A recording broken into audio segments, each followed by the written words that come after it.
plato mo, pag sobrang dami ng laman, 'di ba? Hindi ka na makakatanggap nung bago. So, sabi doon is kailangan i-empty mo yung sarili mo para makatanggap ka ng biyaya or ng salita na nanggagaling sa Diyos. Ano po ibig sabihin nun? Pag for example, punong-puno ka ng distraction, ng galit, ng pride, 'di ba? Ng cellphone, yan. Ano ba, punong-puno ka, iniisip mo yung TikTok video mo mamaya, ilan yung friends mo, si crush.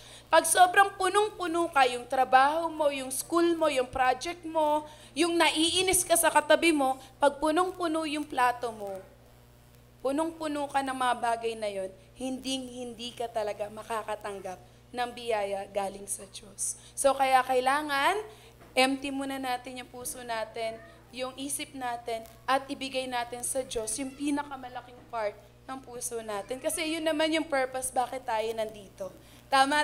Hindi naman tayo pumunta dito para umupo at di ba, magkita.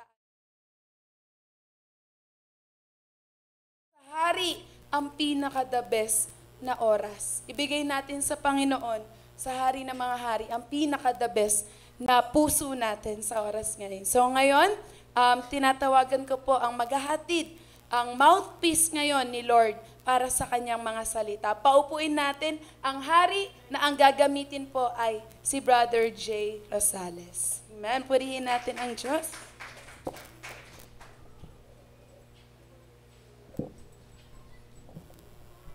Amen. Praise God po. Salamat po sa Panginoon sa araw na ito. So yun, parang seryoso ang lahat. So pwede bang pakibate ng isang pinagpalang umaga sa araw na ito, yung katabi mo, baka hindi pa kasi nabati yan eh. Kaya seryoso. So yun, ngitian mo naman, yan. So yun po. So kayo rin po, binabati ko ng Happy New Year. Ayun. Salamat sa Panginoon dahil nakabalik tayo and sa pribilehiyo na makapagsalita ulit dito sa pulpito, no? Salamat sa Panginoon, praise God. Isang malaking privilege po sa atin bilang mananampalataya kasi wala naman talaga tayo eh. Kumbaga hindi tayo karapat-dapat, but ginawa tayong karapat-dapat ng Panginoon upang gamitin sa gawain niya. So, naririnig ba ako na maayos? So, yun po. At siguro simulan ko na lang to na sa taong to na ang daming nangyari, no? Daming pangyayari. Din ako, personally, natamaan din ako ng kaming mag-asawa. So, may mga nangyari sa amin. So, pagpasok pa lang hindi pa nga pagpasok, yung bago pa lang magbagong taon, parang hirap, maraming struggle, at yun nga po is, salamat pa rin sa Panginoon. Salamat.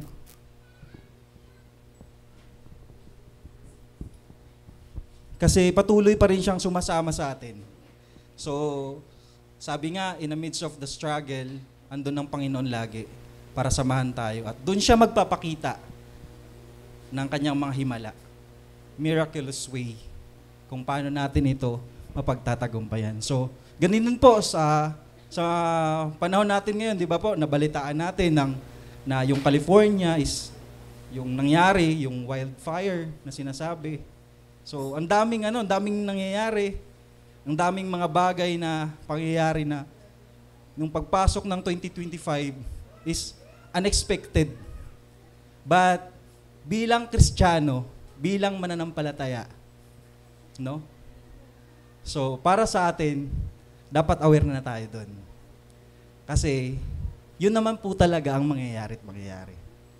No? Sabi ng Bible, sabi ni Lord na bago siya dumating, is mangyayari po talaga yung lindol, sakuna, o kung ano-ano pang gera, no? Sa iba't ibang panig ng mundo. So, bilang mga Kristiyano, aware na tayo doon na, Mangyayari talaga yan.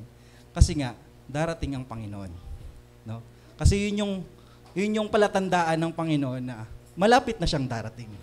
So, bilang Kristiyano, part natin na mas tibayan pa yung pananampalataya natin at the same time, no, sundin natin kung ano yung kalooban niya na pinapagawa sa atin. Amen? Praise God. At yun po, tayo po ay dadako sa ating topic.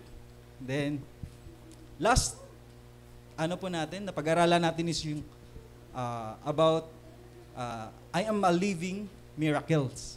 Tama po ba? And then yung month, theme ng month natin is miracle. Ngayon, medyo na The Horizon. So, balikan ko lang po yung aking kopya. So, yun po yung last topic natin is I am a living miracle. No? Then, yung month theme natin ngayon is miracle is on the horizon. But, I know na si Lord, we are seeking. No?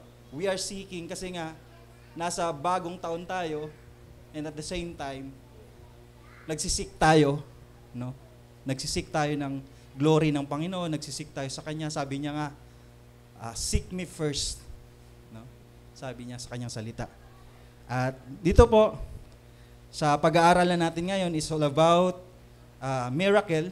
So kung babasahin po natin yung buong Bible mula sa Old hanggang New Testament, so punong-puno po ng miracles. Tama po ba? Sino pong nagbabasa ng Biblia? Ng Bible. So kung mababasa po natin, ang daming ginamit ng Panginoon, mga characters, no, ng mga tao mula pa lang Genesis hanggang Revelation. Ang daming ginawang miraculous way ang Panginoon. No? So kung babasahin po natin mula sa paggawa ng mundo, no, sa paglikha ng mundo, sunod-sunod 'yon, no? So anyway pala, miracle is undefined, kumbaga unexplainable. Ito yung mga event na mga hindi natin ma-define, mapaliwanag. Even the science, no? The law of science, hindi ito mapapaliwanag. No? But possible sa Panginoon. Possible kay Lord. No? Hindi natin mapapaliwanag, but si Lord lang nakakaalam nun. No? So, yun nga po, mula sa Old Testament hanggang New Testament, mula sa kina Abraham, kay Moses, kung paano sila pinalabas. No? Pinalabas sa Ehipto, paano sila pinagtagumpay, paano nagpaapoy ang Panginoon, paano nagpaulan ng apoy ang Panginoon, paano sila dalhin ng Panginoon, no, sa promised land. No? Ang dami, no? Mula kina Daniel, no? Sa lion's death, no? Pinakain siya doon sa leon, but pinoprotektahan pa rin siya ng Panginoon, no? Naging maamo yung leon, hindi dahil sa kanya, kundi dahil sa grace ng Panginoon, no? Dahil sa miraculous way ng Panginoon, no? Hindi mapaliwanag. Even yung hari, di niya mapaliwanag kung bakit nangyari yun. No, even si Shadrach, Meshach, and Abednego. No? Sa loob ng pugon ng fire of yun, basta yung pugon na pinaglagyan nila. No? Yung hari na si Bukadnezar, hindi niya mapaliwanag anong Diyos to. No? Na sumasama sa kanila. Na hindi sila matupok-tupok. No? Dahil kasama nila ang Panginoon. Because of the miraculous way of the Lord. No? Even si David, kung paano niya pagtagumpayan yung malaking Goliath. No, hindi naman sa kanila eh. Hindi naman sa sarili nila eh. Kundi sa Panginoon lang. Even yung si Gideon na ang laki ng doubt sa Panginoon. No? Paulit-ulit niya pang tinatanong ang Panginoon, Panginoon, ito na ba? No? Panginoon, bigyan mo pa ako ng sign. Di ba? So, ang dami niyang sinasabi, pero pinangyari pa rin ng Panginoon yun. Because the grace, the miraculous way of the Lord, nangyari yung mga bagay na yun. At marami pa, no? Marami pang ginamit na karakter, no? Mula old. At dito naman po sa New Testament, so alam naman po natin, yung pinaka-famous, no? Pinaka-popular, which is walang iba kundi ang Panginoong Jesus. At the same time, syempre, yung mga disciples niya. No? So yun yun. Paano siya magpakain ng 5,000, no? Paano siya mag-heal na may mga sakit, na may mga kitungin, even yung patay na buhay ng Panginoon. No? Even yung mga disciple niya, no? Even si Peter, no? Yung pinakapunong disciple. Kahit nga madaanan lang ng anino nila, no? Gagaling ang isang may sakit. Grabe yun, no? So, grabing miracle nung time na yun na pinakita nila. But ngayon po, pag-aaralan natin ngayon, babanggit lang pa ako ng dalawa. Babanggitin ko yung isa, but magpo-focus tayo dun sa pangalawa. No? So, the two most important miracle God can do to us. No? So, sabi nga dito sa John 1:14. So, ito yung unang miracle. No, but di natin to pagpupukusan, yung pangalawa. So, sabi dito, the Word became flesh and made His dwelling among us. So, yung Word daw po, no, yung Holy Spirit, no, itself, which is yung Panginoon, is nagkatawang tao para mag-dwell, no, para samahan tayo, dwelling among us. No? Mismong Panginoon po, na napakaganda ng kalagayan sa langit, bumaba sa lupa para makisama sa atin, para makihati sa kung anong nararanasan natin. Amen? So, makikita rin po natin yan dito sa Luke chapter 1, verse 34 hanggang 38. Di ko na lang po babasahin. Basahin nyo na lang po kung may mga Biblia kayo dyan. So, ito yung story ni Mary na nanay ng Panginoong Jesus, physically. So, kung mababasa po natin dito, the Holy Spirit conceived. So, binibigyan ko lang po tayo ng background muna para at least malinaw sa atin yung miracle na to. So, sabi nga dito, the Word became flesh and made His dwelling among us. So, yung Word, yung Holy Spirit, bumaba at nagkatawang tao, which is Jesus, and then pinanganak siya na kanyang nanay sa physical na si Mary. No? Nang asawa naman, si Joseph. Tama? So, yun po. At dito nga po, the Holy Spirit will come on you and the power of the Most High will overshadow you. Kumbaga, nag-conceive siya. No? Pinagbuntis niya ang Panginoong Jesus. Ito yung sinasabi flesh made dwelling among us. Kaya may pinanganak na Jesus na tagapagligtas. Amen? So yun po yung miracle na una. So miracle po yun kasi ang Panginoon mismo, no, hindi natin malaman, hindi natin ma-identify, kumbaga hindi natin ma-explain kung paano nabuntis ang isang berhen. No?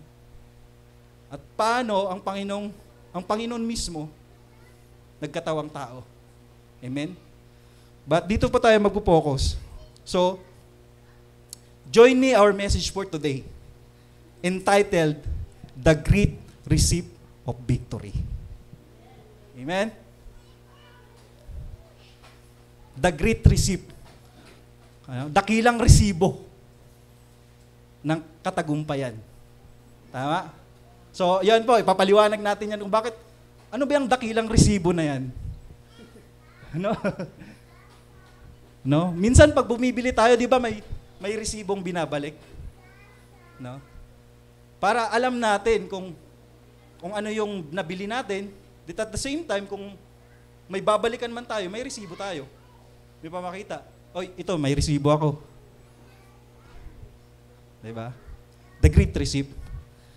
So, the ending for a new beginning, since nasa new chapter 2025 na tayo. The ending for a new beginning. So dito po, di na natin to patatagalin. So kung may mga Bible kayo dyan, so makibukas tayo. Yung text natin ngayon is nasa Matthew chapter 28 verse 1 hanggang 10. Sige po. Matthew chapter 28 verse 1 hanggang 10. So yan.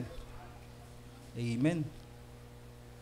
So basahin ko lang siya siguro sa Tagalog. Kasi kung basahin pa natin medyo mahaba-haba eh. Pero sige, try natin po basahin. May oras pa naman.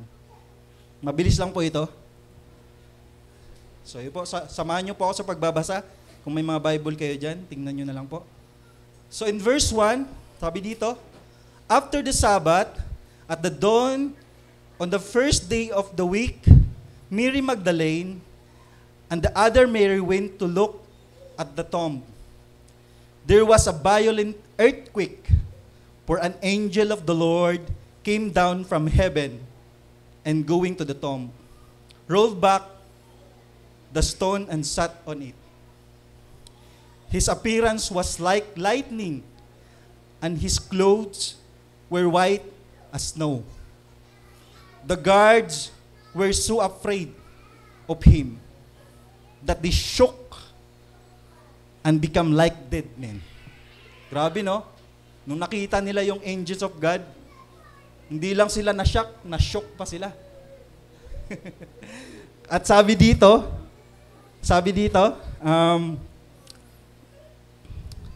para silang mga patay, no? Although buhay sila, dahil sa pagka-shock nila, para silang tila na patay, parang tilang namatay, bigla. No? Then the angel said to the woman, "Do not be afraid, for I know that you are looking for Jesus, who was crucified. He is not here. He has risen, just as he said." So, itong sentence nito is expose po natin to. Importante po ito. Come and see the place where he lay. Then go quickly and tell his disciple, he is risen from the dead and is going ahead of you into Galilee. There you will see him. Now I have told you. So the woman hurried away from the tomb, afraid yet filled with joy, and ran to tell his disciples. So, nagmamadali sila, no? And then, at the same time, siguro, magkahalo. Excitement yung nangyayari, at the same time, parang takot na takot din sila nung time na yun. Ay sabi nga dito, with afraid yet, filled with joy. So, yun yung nararamdaman nila, but ang kagustuhan nila is makaalis agad doon para maibalita yun. Nangyaring yun. So, sabi dito, in verse 9, suddenly Jesus met them, greetings. Sabi dito, greetings, he said. They come to him, clasped his feet, and worship him. Then Jesus said to them, do not be afraid. Go and tell my brothers to go to Galilee. There they will see me. Praise God po. So basahin ko lang po siya mabilisan sa Tagalog. Sabi dito, nakaraan ang araw ng pamamahinga, pagbubukang liwayway ng unang araw ng Sanlinggo, lumakad si Maria Magdalena at ang isa pang Maria upang tingnan ang libingan ni Jesus. Biglang lumindol ng malakas, bumaba mula sa langit ang isang anghel ng Panginoon, iginulong ang batong nakatakip sa libingan at umupo sa ibabaw niyon. Ang kanyang mukha ay nakakasilaw na parang kidlat at puting-puti ang kanyang damit. Nanginig sa takot ang mga bantay nang makita ang anghel at sila'y nabuwal parang mga patay. Ngunit sinabi ng anghel sa mga babae, huwag kayong matakot. Alam kong hinahanap ninyo si Jesus na pinako sa krus. Wala na siya rito sapagkat siya'y muling nabuhay gaya ng kanyang sinabi. Amen? Hali kayo, tingnan ninyo ang pinaglibingan sa kanya. Magmadali kayo at ibalita sa kanyang mga alagad na siya'y muling nabuhay at papunta na siya sa Galilea. Nakikita ninyo siya roon, makikita ninyo siya roon, iyan ang balitang hatid ko sa inyo. At dali-dali nga silang umalis sa libingan na may magkahalong takot at galak at patakbong pumunta sa mga alagad upang ibalita ang nangyari. Ngunit sinalubong sila ni Jesus at sinabi, magalak kayo. Lumapit sila sa kanya, hinawakan ng kanyang mga paa at sinamba siya. Sinabi sa kanila ni Jesus, huwag kayong matakot. Magmadali kayo't sabihin sa mga kapatid ko na pumunta sila sa Galilea at makikita nila ako roon. Praise God.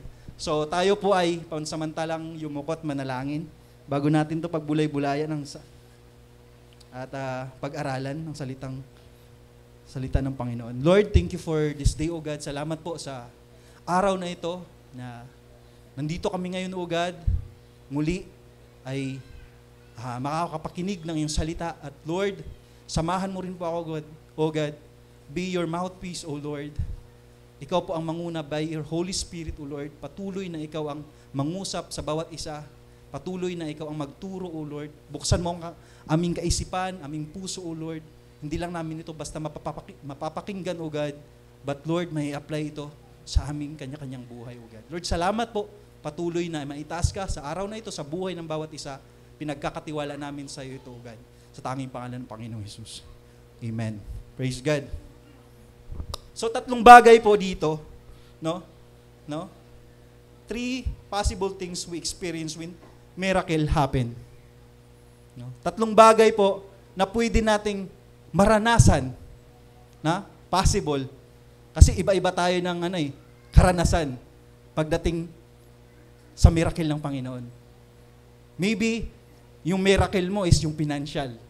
No? Wala ka na pero nagpadala ang Panginoon. Nakakita ka na lang bigla ng 1,000, no? Habang naglalakad ka. So may mga ganong miracle eh. No? Hindi natin alam na gawa pala ng Panginoon yun. So yung iba naman, yung miracle nila is yung physical. No? May karamdaman ka, pero pinagaling ka ng Panginoon. Instantly. O iba naman, emotional. No? Ni-restore. No? Yung mind mo, yung emotion mo ng Panginoon. So hindi lang natin alam, yun pala yung miraculous way ng Panginoon para bigyan tayo, no? Bigyan tayo ng kapayapaan, bigyan tayo ng kasiglahan, bigyan tayo ng panibagong lakas ulit, no? So minsan may mga ganun eh. Minsan kasi kailangan lang natin i-appreciate yung ginagawang maliliit na bagay ng Panginoon. Amen. Minsan kasi tingin na lang tayo ng tingin sa malalaking bagay na, Lord, di mo naman kasi binibigay ito. No? Ba't nalilimutan po natin yung mga bagay na hindi naman natin hiningi na ibinibigay pala ng Panginoon? Yung mga protection sa atin ng Panginoon na hindi naman talaga natin hinihingi pero patuloy niya at araw-araw niyang binibigay sa atin. Amen? Praise God. So, 3 bagay po. 3 possible things we experience when miracle happen. So una po, mabilis lang po ito. So, number 1 po, sa verse 4 hanggang 5. Sabi dito, the guards were so afraid of him that they shocked and become like dead men. So ito yung pangyayari na nagpakita bigla yung mga anghel. Anghel ng Panginoon. Parang lightning nga sabi doon eh. parang kidlat na sobrang puti. No? At sabi dito, the guards were so afraid of him that they shook and become like dead men. And then verse 5, the angel said to women, do not be afraid. No? Do not be afraid. For I know that you are looking for Jesus who crucified. So unang bagay po, no? So unang bagay po na pwede nating ma-experience, miracle remove fear. Yung miracle po pala ay nagtatanggal ng takot sa atin. So possible na ang miracle, pwede ka rin matakot. Kasi sabi nga dito, the guards were so afraid. No? Dalawang bagay po dito, or dalawang karakter na nandito, no? Sa pinag-uusapan natin. Two character having fear. Una po, the unbeliever. Ito yung mga walang pananampalataya. So napapansin po natin, minsan po yung pag wala kang pananampalataya, pag sinubo ka na, andun yung takot, andun yung pangamba. Amen po ba? Sino po yung nakakaranas dito o ako lang? No? Lalo na unbeliever ka. Wala kang Panginoon sa buhay. Dito kasi yung sabi dito, the guards were so afraid of him that they shook and become like dead men. So, ibig sabihin, yung karakter dito na nauna, unbeliever. Wala silang pananampalataya kasi kung may pananampalataya sila, hindi ito magkakaganito. Hindi ito mamamatay. I mean, parang namatay. No? Nakuha po natin? So, itong yung unang karakter na pwede nating matutunan dito. Once you are unbeliever or wala sa iyo ang Panginoon, pwedeng pahintuin ka ng takot mo. Pwedeng, ang dami mo naman sanang pwedeng gawin, ang dami mo naman sanang pangarap, pero dahil wala kang Panginoon sa buhay, nung binato ka ng pagsubok, wash out lahat. Wash out lahat. Kasi wala napastop ka natakot ka no? Wala ka nang ginawa natulog ka nang natulog. Tinamad ka na ng tinamad. Hindi ka na nagtrabaho. Amen? Medyo masyado tayong seryoso. Amen po ba? Pwede bang pangitian ng katabi natin? So pwede mong palakpakan ng Panginoon sa oras na ito. Amen? Masyado pong seryoso ang lahat. Enjoy lang po natin. Amen? So dito po, makikita natin yung unang karakter. No? Which is yung walang Panginoon. Ito yung mga guards before. Ito yung mga guards that time na nagbabantay. No? Kasi nga, sabi na mabubuhay ang Panginoon, after 3 days, binabantayan talaga nila. No? So, may mga bagay talaga na kung wala ang Panginoon, parang patay tayo. Parang dead end na. No? May mga pangyayari sa buhay natin. Pero, ito yung kagandahan. So, ito yung pangalawa. No? Pangalawang karakter dito. Sabi dito sa verse 5, the angel said to the woman, do not be afraid, for I know that you are looking for Jesus who crucified. So pareho naman sila, no? Pareho silang karakter dito na may takot. Tama po ba? Parang sila may takot. Pwede din tumatakot Mga babae kasi ito Ito, mga kumbaga, kung sa mga sundalo mga di armas tong mga to, pero bigla lang silang natumba, namatay. Pero ito, mga babae. No? Takot din naman sila. Pero yung takot na yun, dahil may pananampalataya nga sila. At ang sabi ng angel, do not be afraid. No? Minsan kasi kailangan lang natin tingnan no? Kung sino yung kaharap natin at tingnan, ma-identify natin. Ito ba'y sa Panginoon o sa hindi. So yun po yung excuse me. Iisipon ako. So yun po yung kaibahan, no? Na walang Diyos kaysa sa may Diyos. Ma-identify mo eh. Ay hindi, ano to? Gawa to ng Panginoon. Kahit may struggle ka na, no? Binubugbog ka na ng problema, mga pagsubok. Hindi. Ano to? Katagumpayan pa rin to.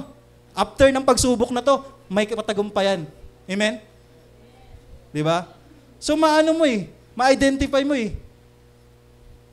Kasi minsan sinusubo ka lang ng Panginoon kasi gusto niya makita yung glory niya sa'yo. Gusto niya makita at mahayag sa'yo na sinasamahan ka niya. Minsan kasi nakakalimutan na natin na sinasamahan pala tayo ng Panginoon. Minsan po, sabi nga, once yung teacher, no, ay tahimik, ibig sabihin wala nang ginagawa yan. Kaya yan tahimik kasi nagpapatest yan. Tama? Minsan po, mga estudyante, nagtitest sila. Para after ng testing, anong sunod? May result, may testimony, may victory. No? Kung pumasa ka sa testing na yun, syempre may katagumpayan. Kung pumasa ka sa exam na yun, kung anumang exam yun sa buhay mo, may testimony ka. May mapagpapasalamat ka dito. Nagrabe si Lord. Kahit sa sobrang daming problema, pinasa niya ako dito. Kaya andito ako ngayon, matatag. Amen? So, praise God. So, dalawang karakter po dito. The unbeliever and the believer. Sorry, hindi ko nabanggit. The believer. Ito yung mga mananampalataya. So, una po, miracle, move fear. No? Remove fear, sorry. Nagtatanggal siya ng takot. No? Nagtatanggal siya ng takot. Din pangalawa po, possible things we experience when miracle happen. Sabi dito sa verse 6 hanggang 7, so babasahin ko lang. Sabi dito, He is not here. He has risen. Just as He said, come and see the place where He lay. Then go quickly until His disciple. He has risen from the dead and is going ahead of you into Galilee. There you will see Him. Now I have told you. So una po, miracle, remove fear. So nagtatanggal ito ng takot, no? Bilang mananampalataya, sa ating mananampalataya. And at the same time po, pangalawa, miracle, move to witness. Pwede pong sabihin natin, miracle, move to witness. Pwede bang sabihin mo sa katabi mo na, gagawin kang witness ng Panginoon?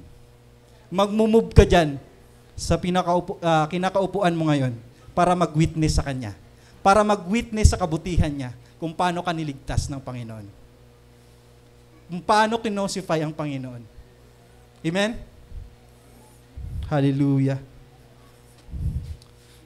So sabi nga dito sa Acts chapter 1 hanggang Acts chapter 1 8, but you will receive power when the Holy Spirit comes on you, and you will be my witness. No? So gagawin pala tayong witness. Katulad ng mga babae dito. No? Ginawa silang witness ng Panginoon. Miracle, move to witness.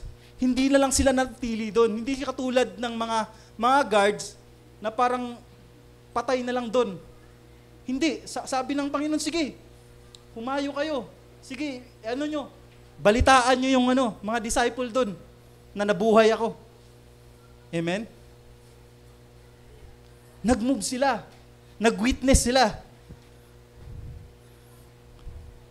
Two reasons why they move. Dalawang rason po kung bakit sila nag-move. Una-una po, sabi dito sa verse 6, He is not here. He has risen just as He said. Just as He said. So, to reason po, una, because of God's Word. Amen? Minsan, magmumove ka at a witness dahil may word ka ng Panginoon. Sabi nga dito, just as He said. He is here.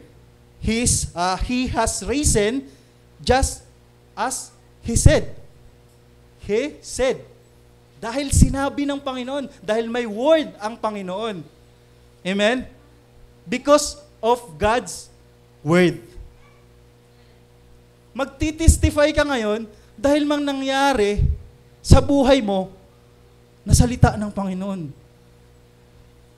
Dahil may sinabi ang Panginoon, mabubuhay ako ulit. No? Yun yung magbibigay sa atin ng pag-asa. So, medyo nakuha na po natin yung title, yung receipt. So, maano pa natin yan. Amen? So, yun yung magbibigay sa atin ng pag-asa. Kasi kung wala kang words, walang pag-asa. Kung wala kang words, alam ko wala ka dyan. Kung wala ang Panginoon. Sabi nga dito, the Word become flesh. No?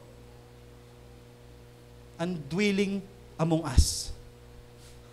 Kung wala yung word na yun, kung wala yung word ng Panginoon na patuloy mong pinangahawakan magpahanggang ngayon, no? Sa kabila ng pagsubok, sa kabila ng struggle, sa kabila ng kung ano-anong bagyo na binabato sa'yo ng mundo, ng kaaway, praise God, andyan ka pa rin ngayon, nakaupo.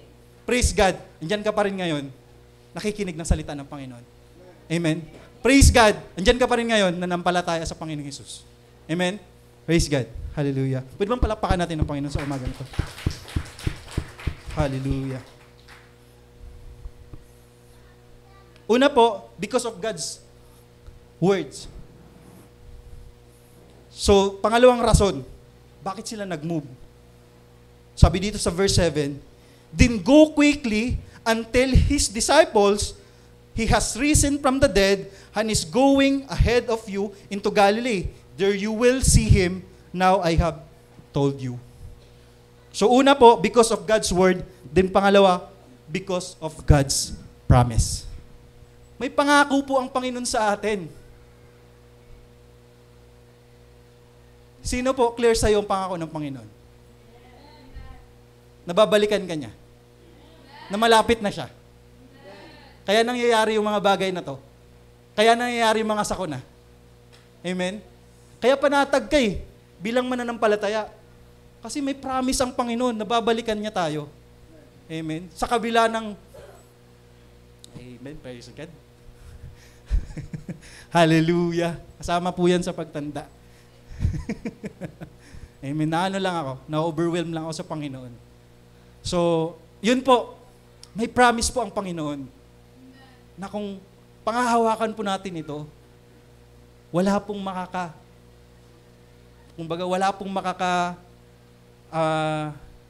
sa atin. Kumbaga, walang makakahadlang sa pananampalataya natin sa Panginoon. Dahil may promise ang Panginoon. Because of God's promise. Dahil sabi niya sa kanyang salita, pagkatapos ng 3 araw, bubuuin ko ulit ang templong ito. Sabi dito, He has risen from the dead. Nabuhay muli ang Panginoon. Yan yung promise sa atin ng Panginoon na pwede nating panghawakan. No? Dalawang rason, because of God's word, din pangalawa, because of God's promise. No? 3 possible things we experience when miracle happens. Una po, miracle remove fear. Pangalawa, miracle move to witness. Then pangatlo po at panghuli. Yan, sabi ko sa inyo, mabilis lang to Pangatlo po at panghuli. Sabi dito sa verse 9, ito po. Suddenly Jesus met them, greetings. No? Greet sila ng Panginoong Jesus. He said, they come to Him, clasp His feet, and worship Him. Then Jesus said to them, do not be afraid. Go and tell my brothers to go to Galilee. There they will see me. Pangatlo po and panghuli, miracle turn to worship. After po na nangyari nun, nagpakita na sa kanila ang Panginoon at nakita nila ng kamay ng Panginoon. Butas eh. Yung pinako. Sabi nga nito, clasp His feet and worship Him. So, miracle turn to worship. Nag-worship sila sa Panginoon. Dahil nalaman nila that Jesus ay muling nabuhay. No? At dito po, bakit sila nag-turn to worship? So, dalawang bagay lang din po dito na pwede nating tingnan. They turn to worship. Unang-una po, Jesus conquered death. Tinalo na po ng Panginoong Hesus ang kamatayan. Nauna na po siyang namatay. No? Para bigyan tayo ng buhay. Amen? Nauna na po siyang namatay. At yung kamatayan na yon, pinagtagumpayan niya. Jesus conquered death. Sabi nga dito sa Acts, no? Chapter 10, verse 25 hanggang 26. Hindi. Mamaya pa pala to. Sorry. So, conquer death. No? May promise ang Panginoon. No? Sabi niya na mabubuhay ako. At dito, na-conquer niya yung promise niya. Dahil kinonquer niya, pinagtagumpayan niya ang kamatayan. Then pangalawa po, why did turn to worship? Because Jesus is truly God. Amen? Ang Panginoon po ay tunay na Diyos. Amen? Baka may mga nag-aalanganin pa dito na ang Panginoon ay tao lamang. Opo, tao siya. 100% man nung nandito siya sa lupa. But He is 100% God. Kasi anak siya ng Panginoon. Amen? So sabi dito sa Acts chapter 10 verse 25 hanggang 26, hindi ko na lang po ito babasahin. Elaborate ko na lang po. So sabi dito, as Peter entered his home, Cornelius fell at his feet and worship him. No? We worship ni Cornelius si Peter. Kasi that time, sikat na yung mga disciple eh. Si Peter, nagpapagaling na siya ng anino lang, nagpapagaling siya. Grabe yung miracle niya. Kaya nung nakita siya, winorship siya kung ano-ano kasing miraculous way na ginawa nila dito. No? Winorship siya. But ang sabi ni Peter, huwag mo akong sambahin. Ang Panginoon lamang ang dapat sambahin. Amen? Kaya, Jesus is truly God.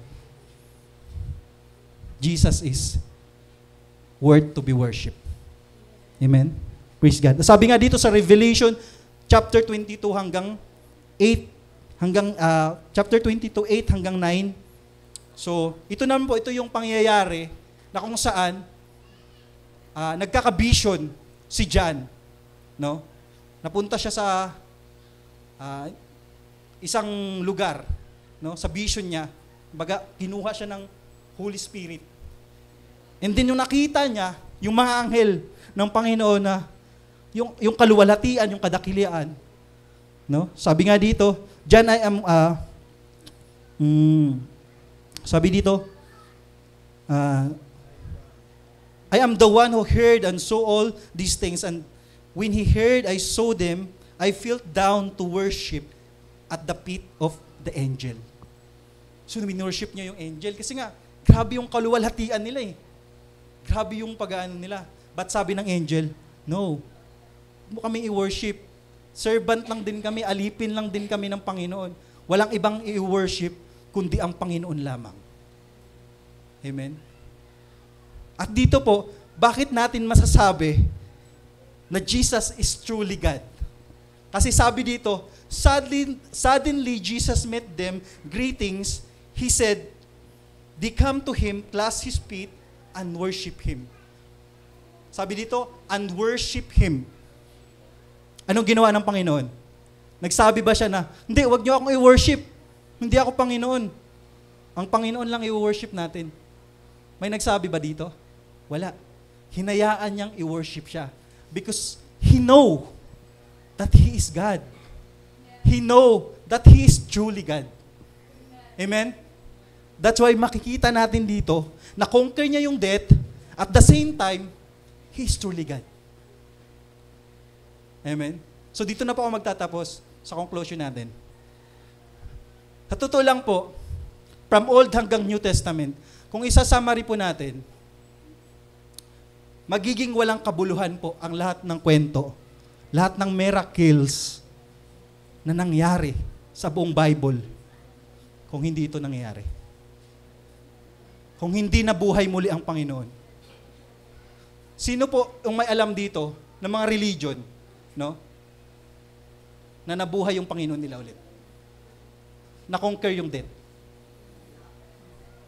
Walang iba kundi ang Panginoong Hesus lamang. At yun yung pinapanghawakan natin. Yun yung pinakamalaking resibo, pinakadakilang resibo natin bilang mananampalataya. Na Lord, ito yung resibo namin, no? Nabuhay ka muli para mapagtagumpayan mo kami, para iligtas mo kami sa kasalanan. Kaya sabi dito, the great receipt of victory. No? The great receipt of victory. May resibo ka na ngayon bilang mananampalataya. Lagi mong tandaan yan. Isa kang mananampalataya. You are friends and princess of God. Anak ka ng Panginoon. Anak tayo ng Panginoon. No? Ano man yung kasalanan mo, niligtas ka ng Panginoon. Hindi yan mababago. Hindi na mababago yan. Nabuhay ang Panginoon para sa'yo. Na-conquer niya yung death para sa'yo. Amen? Praise God po. Pwede bang palakpakan natin ng Panginoon sa oras na ito? So, mawawalang kabuluhan po ang buong kwento ng Biblia, ang lahat ng miracles na ginawa mula Old hanggang New Testament, kung hindi nagawa tong miracle na to. Kung hindi nangyari ito. Kasi sabi nga doon sa kaya nailagay ko dito, the ending for a new beginning. Kasi po, akala po ng mga Pharisee, nagtagumpay na sila. Ending na ng Panginoong Hesus. Pero hindi nila alam, yun pala yung beginning. Yun pala talaga yung purpose ng Panginoon para iligtas tayo. Amen? Akala nila, wala na si Jesus, patay na. Di na nabuhay. Actually po, kung pag-aaral po natin, inano pa nga nila may doon na pinalabas nila na kasinungalingan yung pagkabuhay. Kaya po yung Jew, yung mga Jew, hindi sila naniniwala na nabuhay si Jesus magpahanggang ngayon sa Israel. Kaya ngayon watak-watak pa rin sila Hindi sila magkasundo Although hindi naman lahat. Kasi dahil doon sa paniniwala nila, hindi naman talaga nabuhay Kasi nga, iniba yung kwento. Amen? Amen. Praise God. So yun po. Minsan po sa buhay natin, pwedeng sa tingin natin na ending na. No? At ganun din po sa iba. Tingnan tayo sa ng ibang tao, wala, ending na yan. Yung tao na yan, wala nang kapag-asa yan. Pero hindi po para kay Lord. Dahil para kay Lord, umpisa pa lang ng katagumpayan mo sa buhay. Pwedeng nagtapos ka last year na pangit yung pagtatapos mo. Pero this time, pwede mong sabihin sa Panginoon, Lord, tayo naman. Lord, samahan mo naman ako. Lord, magsimula naman tayo ng panibago. No? Pwedeng last year ang pangit ng year mo, ang pangit ng pinagdadaanan mo. Pero ngayon, pwede bang, Lord, ikaw naman at ako. Amen? No? Pwede bang ikaw naman at ako? Hallelujah. At dito po, last. Gusto ko lang po i-emphasize dito yung ginamit ng Panginoon na dalawang babae. Kung makikita po natin, kung malalaman po natin sa culture background, no, ng Bible, yung babae po walang halaga. Ba't sino yung ginamit ng Panginoon? Puro babae. Sabi ko kanina, yung mga guards, mga ano pa yun, may mga tawag nun, yung patusok. Mga ano pa yun, may armored pa yun. Pero ang nangyari sa kanila, pero yung mga babae na to, na sa culture nila, walang pahalaga, walang kwenta, sa totoo lang po, sa ano nila, sa time nila, yung mga, lalo't makasalanan ka, walang halaga. Pero ginamit ng Panginoon. Ganun po sa atin. O pwedeng walang halaga ka sa iba, pwedeng wala kang halaga sa mundo, pero gagamitin ka ni Kristo. No? Para mapulfill yung promise niya sa buhay mo at sa buhay ng iba. Amen? Praise God. So dito na po ako magtatapos. Pwede bang tumayo ang bawat isa? Praise God. Sino po natuto sa umagang ito? Sino po tila ba parang, Lord, ako to Ako to yung dati Yung walang pananampalataya, then pag nasubok, wala nang ginawa. Nung nasubok na, parang dead end na. Wala ka nang ginawang tama. Mas lalo ka pang mas lalo ka pang nagloko. Alam mo yun? Nakikita mo yung buhay mo doon, dati. At the same time, kahit ikaw po ay mananampalataya na ngayon, alam ko po, no? Alam po natin na yung takot andyan pa rin. Praise. No? Bilang tao, bilang mananampalataya, emotion po yan kasama po yan sa natin, sa buhay natin, na matakot tayo, mag-aalinlangan tayo, pero ang kagandahan po, kung may Diyos tayo sa buhay, may Lord tayo sa buhay, may Jesus po tayo sa buhay. Kasi po, we know na sasamahan tayo ng Panginoon, that even death, He conquered. Even yung kamatayan, na pagtagumpayan niya. Ikaw pa kaya? No? Yung mga problema mo lang kaya? Amen? Praise God. So kung ikaw tong taong to na tila ba parang ganito ka rin, no? Parang nawawalan ka ng pag-asa, nawawalan ka ng tiwala sa sarili, sa takot, kasi hindi mo na nakikita yung great receipt ng Panginoon, yung resibo na ginawa ng Panginoon sa'yo, na niligtas ka na ng Panginoon, na pagtagumpayan niya yung kamatayan para sa'yo. Amen? So pwede bang balikan mo ang Panginoon?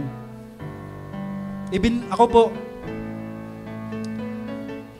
may mga battle tayo sa buhay, personally. But, thanks God. Kasi may mababalikan tayo May babalikan tayong Panginoon. May babalikan tayong Panginoong Hesus. Na pwede nating sandalan. Na pwede po nating tawagin. No? Pwedeng yung tao na yan, or yung katabi mo na yan, yung asawa mo na yan, pwede mong masandalan yan Kaibigan mo, yung Bombay, or sino mang tao na pwede mong pagkakatiwalaan, pwede po nating sandalan yan. Pero limited lang po yan. Sadyain man nila o hindi, masasaktan at masasaktan ka ng taong yan. Mawawala at mawawala yung taong yan. At minsan madi-discourage ka lang. Ba't niya ginawa to? May tiwala pa naman ako sa taong yun. Pero kung doon ka na lang nakapokus, wala ka sa Panginoon, mawawala ka talaga. Pero ngayong araw na ito, ngayong oras na ito, gusto ko i-focus natin, no? Sa resibo na kung saan ibinigay na ng Panginoon, no? Mula nung nagtagumpay siya sa krus ng Kalbaryo, mula nung nagtagumpay siya sa kamatayan, Pwede ba nating alalahanin ang araw na yon, ang oras na yon, i-focus natin yung buhay natin. Na Lord, salamat. Dahil sa kabila ng kasalanan ko, may resibo ako agad sa'yo. Bilang mananampalataya, na ako babalikan mo, ililigtas mo. At yun yung pangahawakan ko sa buhay na to. So, ikaw lang at Panginoon, kahit isang minuto lang po, ikaw lang at Panginoon, kausapin mo siya. Magpasalamat ka sa Kanya, no? Ibigay mo yung buhay mo, no? Hingi ka ng tawad kung gusto mo. Kung nagkasala ka, whether you are Christian or non-believer, sa mga hindi pa nakatanggap sa Panginoong Hesus dito, pwede bang kausapin mo siya kahit 1 minute lang? Sa isang minuto lang, sobrang halaga na ng time na yon sa Panginoon. Gusto ka lang niyang join, gusto ka lang niyang makausap. Napakahalaga po ng communication sa Panginoon. Kahit isang minuto lang. Kahit segundo nga lang tumawag ka lang sa Kanya at marinig ka niya na, ang anak ko nangangailangan. Ang anak ko, kailangan niya ako. Alam mo yun? Sobrang na-appreciate tayo ng Panginoon sa kabila ng mga kasalanan natin. Ganyan tayo kamahal ng Panginoon. Come on po. Kausapin mo lang siya. Huwag mong pakialaman yung katabi mo. Hayaan mo lang. Ikaw at ang Panginoon lang. Amen. Hallelujah. Praise God. Hallelujah.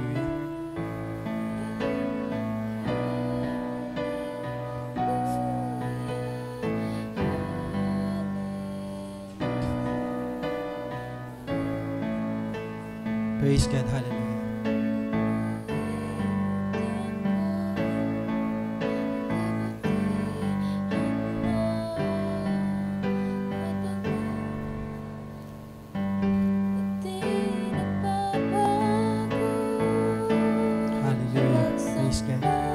Sige lang, ibigay mo lang sa Panginoon yan. Siguro, maybe, sa iba dito, medyo awkward na nakikipag-usap ka ngayon, but sa lahat ng ginawa mo, yun yung pinakamagandang ginawa mo sa buhay mo, sa oras na ito, na nakikipag-usap ka sa Panginoon. Hindi ka lang basta nagsimba, kundi sumamba ka na. Nagsimba ka na nga lang, nagsimba ka na rin lang, sumamba ka na sa Panginoon. Makipag-usap ka na sa Panginoon. Amen. Praise God. Hallelujah. Hallelujah. Hallelujah. Maghari ka, O God. Maghari ka. Hallelujah. Maghari ka sa puso ng bawat tao na nandito. Hallelujah. Praise God. Hallelujah. Praise God. Hallelujah.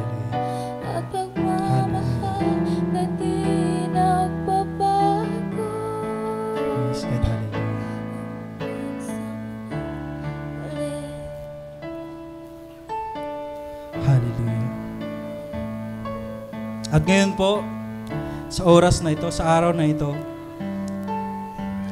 kung ikaw tong tao na nabibigatan, kung ikaw tong tao na tila ba parang emptiness, parang walang kabuhay-buhay sa Panginoon,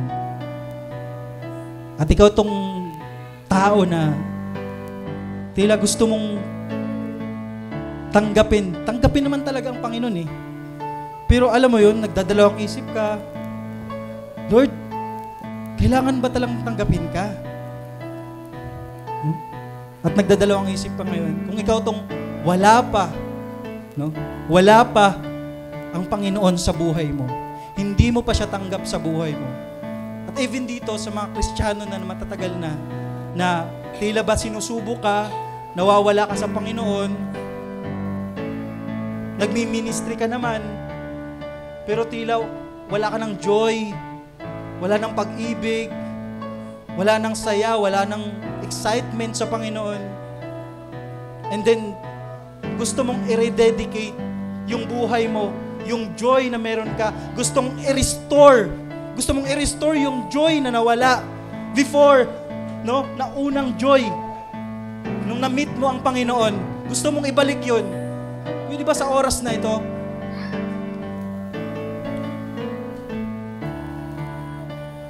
Pwede ba sa oras na ito na magdi-declare po tayo ng prayer of acceptance? No? I-accept mo siya. Kasi kailangan lang naman talagang i-accept mo siya eh. Kailangan mo lang naman talagang sumunod sa Kanya. Kailangan mo lang talagang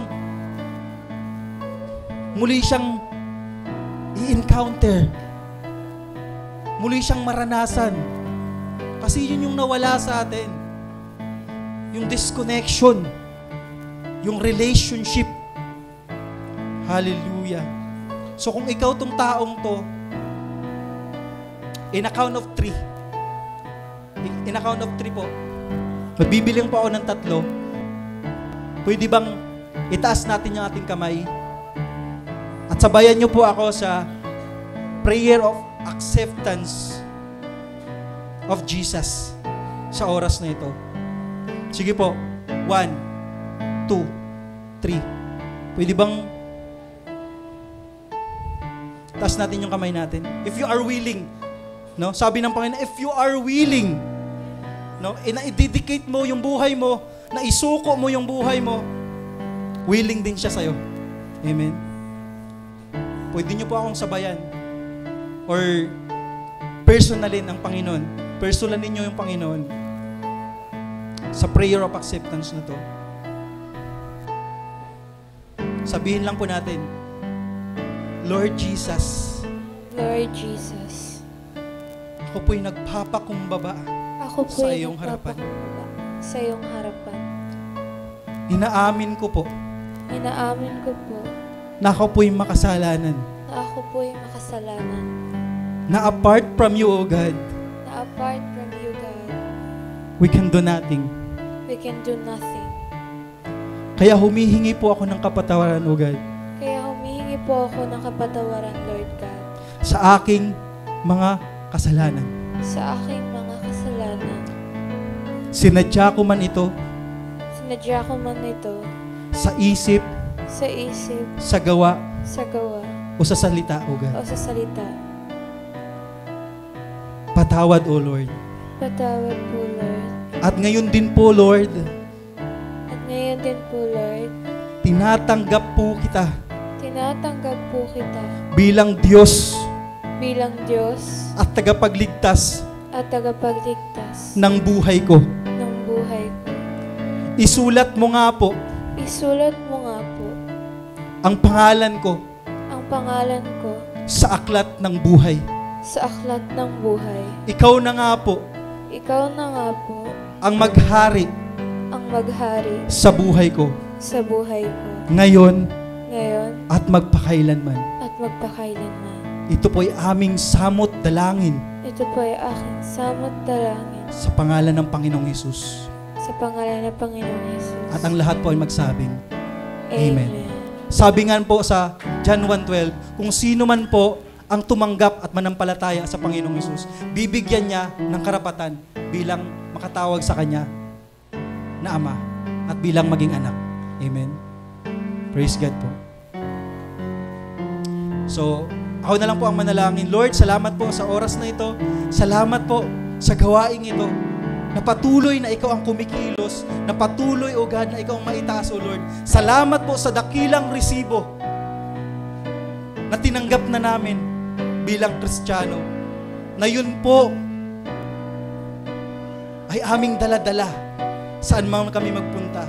Na pwede naming ipakita bilang Kristiyano na kami ay anak mo. Dahil namatay ka para sa amin. Namatay ka para sa kaligtasan namin. Thank you, Lord. Thank you, Jesus. Thank you, Father God. Thank you, Holy Spirit. Salamat po, God. At Lord, samahan mo po kami sa araw na ito. Patuloy na maitaas ka. Patuloy na ang pangalan mo ang maluwalhati at madakila. This is our prayer in Jesus' mighty name. Amen.